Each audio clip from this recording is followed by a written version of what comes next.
Bueno, muy buenos días tengan todos ustedes. Hoy les voy a hablar acerca de los músculos de la nuca. Bueno, en primer lugar, pasemos con el músculo esternocleidomastoideo. Su acción cuando es unilateral, o sea, cuando se contrae un solo músculo de este tipo, o sea, de estos dos, va a provocar una rotación de la cabeza en el sentido opuesto. O sea, si este se contrae, vamos a voltear a ver para acá. Si este se contrae, vamos a voltear a ver para acá. ¿Ok? Si es bilateral, pues va a provocar una flexión de la cabeza. Su origen es de la clavícula, de la parte medial, del esternón, del manubrio, y su inserción va a ser en el proceso mastoide del hueso temporal. Su inervación va a ser por el par craneal número 11. Bueno, y ahora pasaremos a ver el músculo occipitalis u occipital. ¿Ok? La acción de este va a ser elevar las cejas y mover el cuero cabelludo hacia atrás. Su origen es del hueso occipital y se va a insertar en la aponeurosis epicraneal. Va a estar inervado por el nervio facial. ¿Ok? Bueno, ahora pasaremos con el ligamento de la nuca. Se encuentra en la parte media de la nuca. Es grueso, es fibroso y es un septum intramuscular. Cubre los procesos espinosos desde C2 a C6. ¿Ok? Bueno, y ahora tenemos el trapecio. Bueno, el trapecio en sus fibras superiores lo que va a ser una elevación de la escápula cuando se contrae. ¿Ok? Las fibras medias van a provocar una retracción de la escápula y las fibras bajas van a provocar una depresión de la escápula. ¿Ok? Su origen es del hueso occipital, de el ligamento de la nuca que ya les había explicado, del proceso espinoso de la vértebra C7 y de los procesos espinosos también de T1 a T12. ¿Ok? Bueno, su inserción es en la clavícula en su parte lateral y en la escápula, que es en la espina y en el acromion. Su nervio que lo va a inervar va a ser el 11. Pasamos a otro plano de disección más profunda. ¿Ok? Bueno, aquí tenemos el splenius capitatis. Su acción es unilateral, va a provocar la rotación de la cabeza hacia el mismo lado. ¿Ok? Y bilateral va a provocar la extensión del cuello y la cabeza.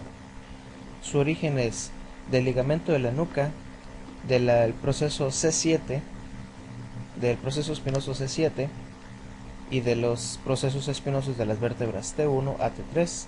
La inserción va a ser en el hueso temporal, en la parte mastoide y del hueso occipital en la parte superior. Del hueso occipital en la parte superior del ligamento de la nuca. ¿Ok? La inervación de este músculo se va a dar por un ramo de los vértebras C3 a C5. ¿Ok? Ahora pasaremos con el elevador de la escápula. Su acción, como su nombre lo dice, va a ser la elevación de la escápula. ¿Ok? Y cuando la escápula se queda quieta, pues, o sea, cuando no la mueve, va a hacer la de flexionar el cuello hacia el lado correspondiente. ¿Ok? Su origen es de los procesos transversos de las vértebras de C1 a C4 y su inserción va a ser en la escápula, en el ángulo superior y en la parte y en el borde medial. La inervación va a ser del ramo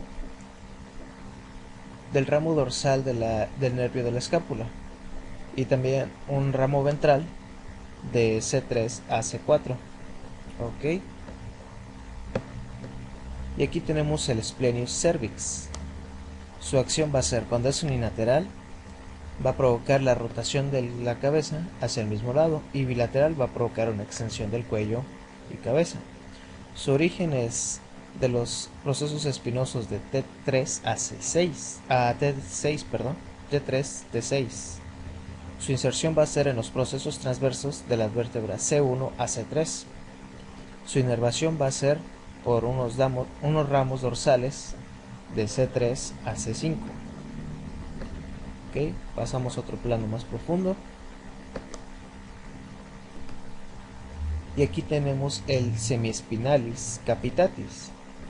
Acción unilateral va a provocar la rotación de la cabeza hacia el lado opuesto, y bilateral una extensión del cuello y de la cabeza. El origen va a ser de los procesos transversos de las vértebras de C7 a T6. La inserción, como la podemos ver aquí, es en el hueso occipital. La inervación va a ser dada por los nervios espinales, ramos dorsales. Y pues aquí tenemos el cráneo. Aquí tenemos la sutura sagital, que es donde se unen los huesos parietales. Aquí tenemos los huesos parietales. Aquí tenemos y aquí tenemos la sutura lamboide, que pues es, como su nombre lo dice, la unión entre los huesos parietales y los huesos occipitales. Y aquí tenemos una protuberancia del hueso occipital. Es muy común esto. Tenemos el atlas, ya lo habíamos visto antes, y si no, pues es la primera vez que ustedes lo ven. Pues como pueden ver, es más grande que las demás vértebras cervicales. Ok, bueno, les voy a leer la descripción que tengo de este hueso. Dice que es una vértebra en forma de anillo. Las características incluyen que va a ser el que está en el justo debajo del agujero magno del cráneo. ¿Ok? Le falta, o sea, carece de un proceso espinoide, como podemos ver aquí, como las demás vértebras. O sea, esto no lo tiene, ¿sí? Y también le falta la lámina, que eso no lo podemos ver aquí, creo. No, porque está ahora sí que al otro lado. Y sí posee un proceso transverso espinoso, como lo hemos visto. Ok, bueno. Y pues por último tenemos la faringe. Aquí tenemos el músculo estilo faringoideo. La acción de este músculo va a ser la de permitirnos tragar, que es la elevación de la faringe. Su origen va a ser del proceso estiloides del hueso temporal y se va a insertar en los músculos de la otra faringe, en la faringe, y también en parte del cartílago tiroideo.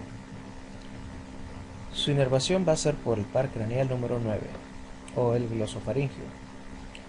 Acá tenemos también el músculo constrictor de la faringe. Produce una onda que se conoce como la peristalsis, que son los movimientos que permiten que la comida llegue al estómago y siga hasta su salida final. Ok, y pues sí, la inervación de este músculo se da por el par craneal número 10, o sea, el nervio vago.